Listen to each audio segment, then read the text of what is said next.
So excited to be here and honored to be, published with so many great artists.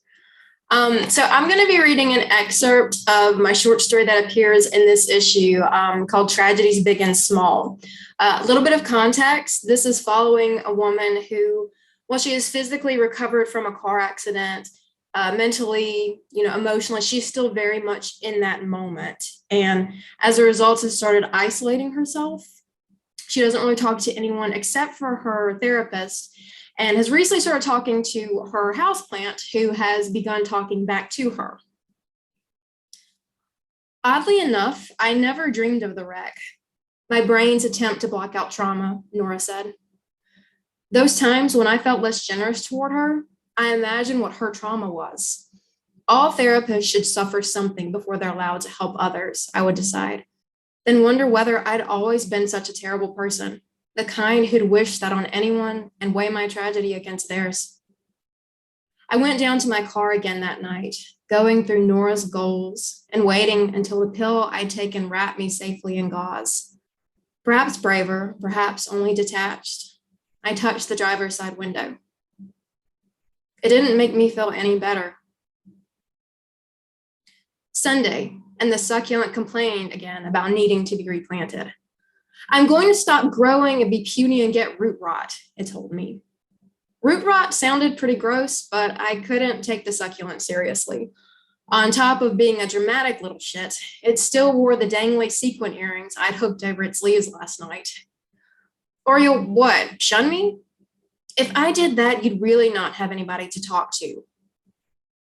After my coworker gave me the succulent, he mentioned I'd have to repot it in a planter with drainage holes, which I didn't have, or potting mix.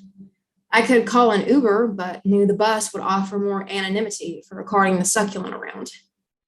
The nursery's across town. Let's go for a drive. It sounded so easy coming from a plant that didn't have the parts needed to operate a car. Picturing my hands on the wheel made me want to vomit. The clonazepam may calm me enough to try driving, but then what?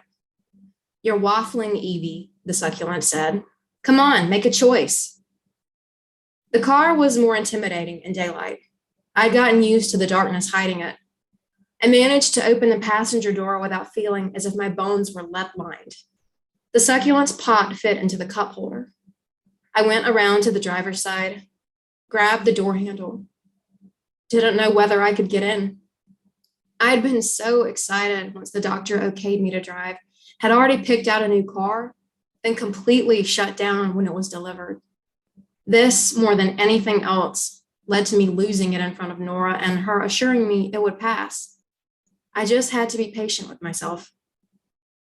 Patience couldn't be an excuse, not forever. I slid into the seat but left the door open, feathered the brake, mimed turning the car on. What was I doing before the wreck? Reaching for a drink, switching lanes? Effortless.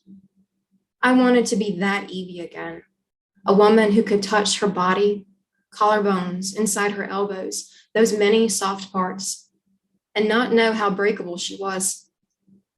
The succulent waited until I closed the door before saying, "Don't tip me over. Now go." No one blasted into me. Vehicles passed without clipping my mirror. A busted traffic light did not signal the end of the world. The worst thing that happened was the succulent deciding to sing On the Road Again for a change of pace. The trip took nearly 30 minutes instead of the estimated 15, but we reached the nursery without incident.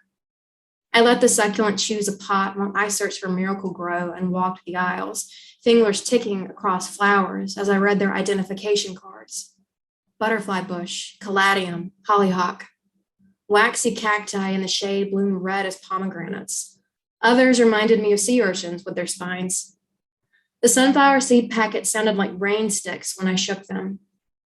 I closed my eyes and listened to the pinwheels clicking in the wind, how the leaves rustling made it easy to think the plants really were communing with each other. Not so bad? The succulent asked once we got back to the car. Not so bad. Told you. I liked you better when you didn't talk. Liar. Thank you so much.